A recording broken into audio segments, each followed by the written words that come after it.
Let me guess. You're a parent, you want to keep your kids safe online, but you feel like you're drowning in a sea of apps, updates, and tech jargon. If that sounds familiar, you are definitely not alone. It can feel like you're constantly one step behind, trying to keep up with new games and trends. You want to give them freedom to explore, but you also want to set some ground rules. It's a tricky balance. In this video, I'm going to walk you through, step by step, how to set up Google Family Link on Android. This isn't just a quick flyby, it's the complete guide. By the end, you'll go from feeling confused to confident, with a powerful tool to help guide your child's digital journey. We'll cover everything: the first install, setting daily time limits, blocking apps, filtering web content, and even checking their location for that extra peace of mind. We're going to turn that feeling of being overwhelmed into a feeling of empowerment. Let's get you set up. All right, before we jump into the details, let's get our ducks in a row. A little prep work makes the whole process go smoothly. You only need a few things. First, you'll need your own device. This can be your Android phone or tablet. If you're an iPhone user, no problem. You can download and use the parent app. Just make sure your phone is running iOS 16 or newer. Second, you need your child's Android device. Now, a quick heads up, for this to work best, their device should be running Android version 6.0 or higher. While it might work on some older versions, 6.0 and up is where you'll get full compatibility. Third, have your Google account login ready. That's your personal Gmail and password. This will be your parent account, the one you use to manage everything. Fourth, you need your child's Google account details. If your child doesn't have one yet, don't sweat it. Family Link will actually walk you through creating an account for them during the setup, which is often the easiest way to do it. And finally, make sure both devices are connected to the internet, ideally a good Wi-Fi connection, since the setup involves downloading apps and syncing everything together. Got all that? Awesome. Let's move on to the first big step. This is where it all starts. We're going to begin with your child's phone. It's best to follow these steps in order, so feel free to pause the video anytime you need to catch up. Grab your child's Android phone and open the Settings app. It's usually a little gear icon. Inside Settings, scroll down and find the Google option. Tap that. Now, what you see next might vary slightly. You might see parental controls right away. On some phones, you may need to tap All Services first and then find Parental Controls. Tap it when you see it. This will kick off the Family Link setup. You should see a big, friendly Get Started button. Go ahead and tap that. The next screen is important. It will ask you to choose the account to supervise. This is where you select your child's Google account. Here's a key point that trips some people up. Family Link needs to be the only supervised account on the phone. If other Google accounts are signed in, the system will ask you to remove them. This is a security measure to make sure the controls work properly. Go ahead and approve this. It will sign out of the other accounts, leaving only your child's. Once that's done, the phone will ask who the parent is. Time to enter your parent email address, the same Gmail account you'll use on your own phone. Type it in carefully and hit Next.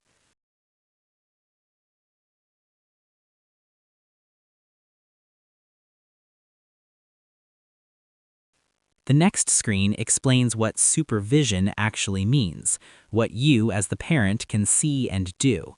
It's designed for you and your child to look over together for the sake of transparency. Scroll through it, and at the bottom you'll need to enter your child's Google account password to approve the setup. This is a security check to confirm that the person holding the phone agrees to the new rules. After entering the password, tap Next, and then a button that says Allow to officially enable supervision. The devices will take a moment to link up. You'll see a final screen about default filters for Chrome and the Play Store. You can tweak them now or just tap Next and then Done to finish up. And that's it for the child's device for now. You can set it aside. We've successfully planted the flag.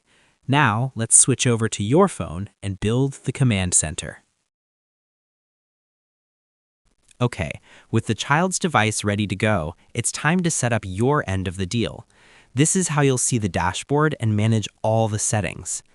Grab your own phone, whether it's an Android or an iPhone, head to your App Store, the Google Play Store or the iOS App Store.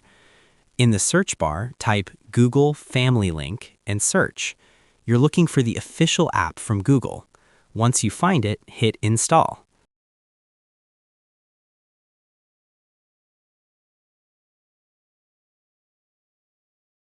After it's installed, find the new Family Link icon and open it up. The app will welcome you. Tap Continue, and it will ask you to sign in. This is the most important step on your phone. You have to sign in with the exact same parent Google account you entered on your child's phone. That's what connects the two. After you sign in, the app should automatically find and connect to the child's account you just set up. You'll land on the main Family Link dashboard and see your child's name there. Seeing their name there is your confirmation. The connection is successful. The setup is complete. From this dashboard, you have access to all of Family Link's controls.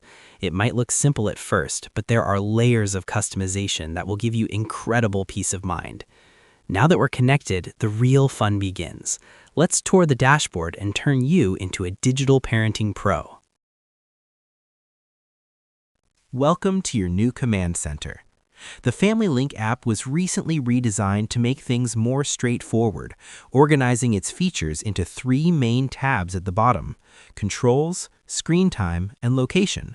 The exact names might shift slightly with app updates, but the functions will be the same. We'll go through each one so you know exactly what you can do. Let's start with the one that often causes the most friction: Screen Time. This tab puts all the time management tools in one place. First up is the daily limit. This is the total amount of time your child can use their device each day. Tap on it, turn it on, and you can set the hours and minutes you feel are right. Maybe it's 2 hours on school nights and 4 on weekends. You're in charge. Once the time is up, the phone locks, only allowing emergency calls and any apps you've marked as always allowed. Next is the weekly schedule. This is a great evolution of the daily limit. Instead of one limit for all days, you can customize the time for each day of the week. This is perfect for matching your family's real-world schedule. Then there's downtime. Think of this as a digital bedtime for the phone. Tap downtime to schedule periods when the device is completely locked, say from 8 p.m. to 7 a.m. on school nights. This prevents late-night scrolling or gaming when they should be sleeping. A feature called School Time is incredibly useful too. It's designed to kill distractions during school hours by letting you limit which apps are available and silencing notifications, ensuring they can use a calculator but not get sidetracked by games. Finally, there's bonus time. Let's be real, sometimes you need a little flexibility. Did they crush their chores or finish homework early? With bonus time, you can quickly add 15 or 30 minutes extra without messing up your whole schedule. It's a great little tool for rewarding good behavior. Now, let's tap the Controls tab. This is where you manage what your child does on their device. First is App Limits. This is where you get granular. An hour on a language app isn't the same as an hour on a mindless game. Here, you'll see a list of every app on their phone and how much time they spend on each. You can tap any app to set a specific daily time limit for it. When you set a limit, you'll also see an option for unlimited time. Apps marked this way stay accessible even after the main daily limit is hit or during downtime. This is perfect for essentials like a calculator, a messaging app for contacting family, or an e-reader. Of course, you can also block or allow apps completely. If there's an app you just don't want them using, find it, tap block, and it will vanish from their phone until you decide otherwise. Moving on, we have content restrictions. This is where you set the guardrails for the wider digital world. You can manage settings for Google Play, require your approval for all app downloads or just paid ones to prevent surprise bills. You can also set age-based content ratings for apps, movies, and books. Google Chrome. You can block mature sites or, for maximum control, create a whitelist of only the specific sites you approve. Google Search. You can enable safe search to help filter out explicit results. YouTube. For younger kids, you can limit them to the YouTube Kids app. For older kids, you can turn on YouTube's restricted mode to filter out potentially mature content. Finally, under Controls, you can manage their account settings. Here, you can view their info, help reset a forgotten password, or even delete their account if needed. The last tab is Location, and for many parents, it's a game changer. To get going, tap the Location tab and set up location. Once you turn it on, you'll be able to see your child's location on a map, as long as their device is on and connected to the internet. For best results, you can go into the device's location settings within Family Link and set the mode to high accuracy. But it gets better. You can set up location notifications. You can add important places like home, school, or grandma's house, and Family Link will automatically notify you when your child arrives at or leaves those spots. This gives you huge peace of mind without you having to constantly check the map. From this tab, you can also see their phone's remaining battery life, and if they've lost their phone in the house, use the Play Sound button to make it ring loudly, even on silent. Section 5. Advanced Tips and Troubleshooting. You've mastered the dashboard, but here are a few more pro tips. Back in the Controls tab, you can see Signed In Devices. This shows every device where your child's account is logged in. If you see one you don't recognize, you can take action. There's also a big Lock button on the main dashboard. Tapping this lets you remotely lock all of your child's devices instantly. This is your "Dinner is ready now" or "We need to talk" button. It overrides everything until you unlock it from your app. Now for a bit of real-world advice. Some savvy kids might discover ways to find temporary loopholes. This highlights a crucial point. Family Link is an amazing tool, but it's not a replacement for conversation. Use this as a chance to talk with your kids about digital responsibility and why these limits are in place. The goal is to build healthy habits, not just to rule with an iron fist. Also, remember you can install the Parent app on an iPhone to manage things, but you can't supervise a child's iPhone or iPad with Family Link. It only works for supervising Android and Chrome OS devices. And there you have it. From setup to fine-tuning, you are now equipped to use Google Family Link to its full potential. You've taken a huge step towards creating a safer online space for your kids.